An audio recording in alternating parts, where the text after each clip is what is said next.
You've heard the reports. The globe is warming, and it's our fault, and the consequences will be terrible. But you should know there is another side to this story, and scientists who've tried to tell it are often threatened, which makes me say, give me a break. The world is heating up fast, and we have ourselves to blame. Global warming is real, and we humans are almost certainly the cause. Books warn that the Earth is under fire. A suicidal planet's approaching a boiling point and a toxic burn. Children are frightened. I worry. My mom worries. The water might rise and it might flood the whole town. We won't be able to survive for long.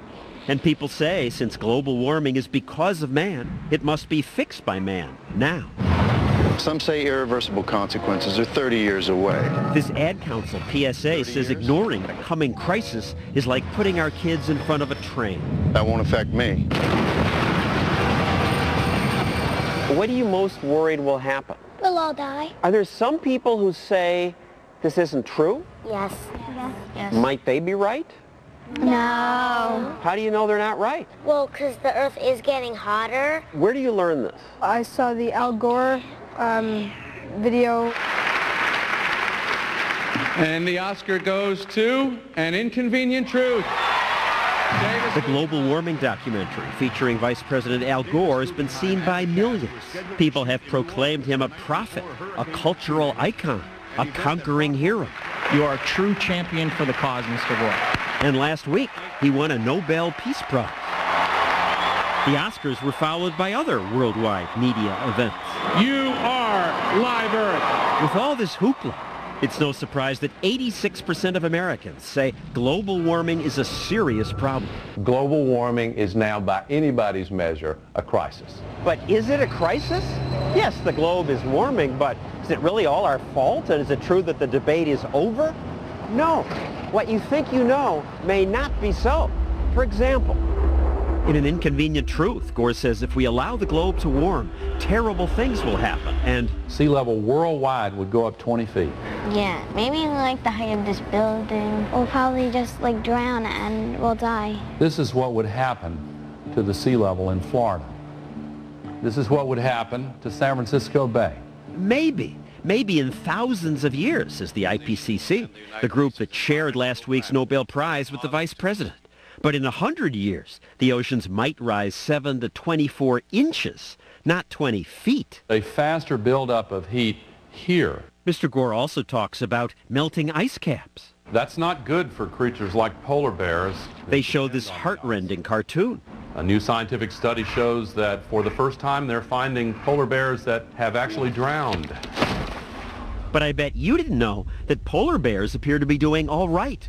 Future warming may hurt them, but right now the World Conservation Union and the U.S. Geological Survey say most populations of polar bears are stable or increasing. There is one relationship that is far more powerful than all the others. The most impressive demonstration in Mr. Gore's movie is the big graph of carbon dioxide levels. Here's what the temperature has been on our Earth. Now, one thing that kind of jumps out at you is, did they ever fit together? My goodness, I knew that carbon dioxide's thought to amplify temperature increases, but this shows a clear cause and effect. For 600,000 years, when carbon rose, so did temperature. It suggests that carbon levels control temperature.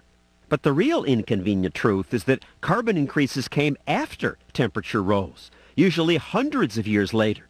Temperature went up first.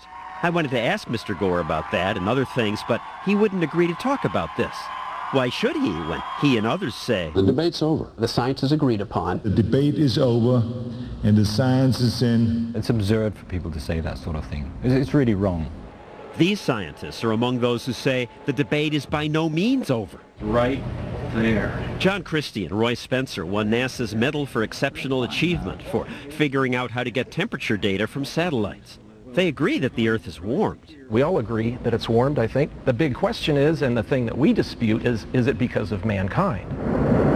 Climate changes, they point out. It always has, with or without man. Early last century, even without today's big output of carbon dioxide, the Arctic went through a warm period. The media fretted about that then, too.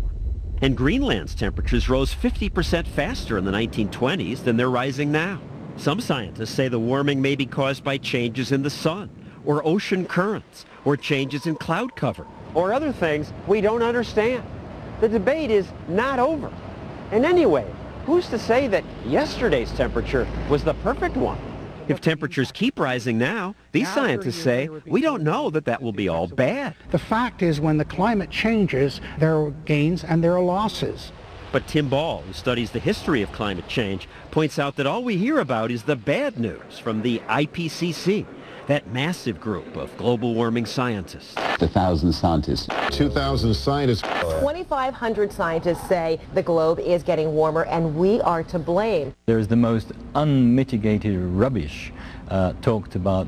Paul Ryder of the Pasteur Institute and John Christie say they were members of the IPCC. That so-called group of scientists, they say, is not what people think it is. The IPCC is the Intergovernmental Panel on Climate Change. It is governments who nominate people. You will find in many chapters that there are people who are not scientists at all. Who are they? They were essentially activists. Members of groups like Greenpeace were involved. And when the IPCC report came out, not all its members agreed with what was said. We were not asked to look at a particular statement and sign our names to it at all. I got very frustrated and I resigned. But the IPCC still listed Ryder as part of the so-called consensus. I contacted the IPCC and said, look, I've resigned. I don't want to have anything more to do with this. And they said, well, you've been involved, so you're still on the list. Only when he threatened to sue, he says, did they take his name off the report. The IPCC denies that happened. Today, scientists like these are often smeared as deniers. We have Holocaust deniers, we have climate change deniers, and to be honest, I don't think there's a great deal of difference. Deniers are confusing the issue and delaying solutions. Often they're accused of being purchased by a well-funded denial machine. These corporate toadies lying to you and telling you that global warming doesn't exist. Good morning. The illusion of a debate has been purchased with millions of dollars a year. Aren't you guys all on the take? I wish I was. I wouldn't be driving a 1992 car and living in a leaky apartment. These scientists all say they don't get any money from business, yet some have been threatened. One email said, "You will not live long enough to see global warming." And even more direct than that. We stick our necks out. We do get hurt. Is this what the global warming debate has come to? One side saying, shut up, dissent must not be heard. The truth is that while everyone agrees the Earth is warmed, lots of good scientists don't agree that it's mostly our fault and don't agree that it's going to be a catastrophe. So when the Nobel Prize winner says, The debate's over. The debate's over. I say, give me a break.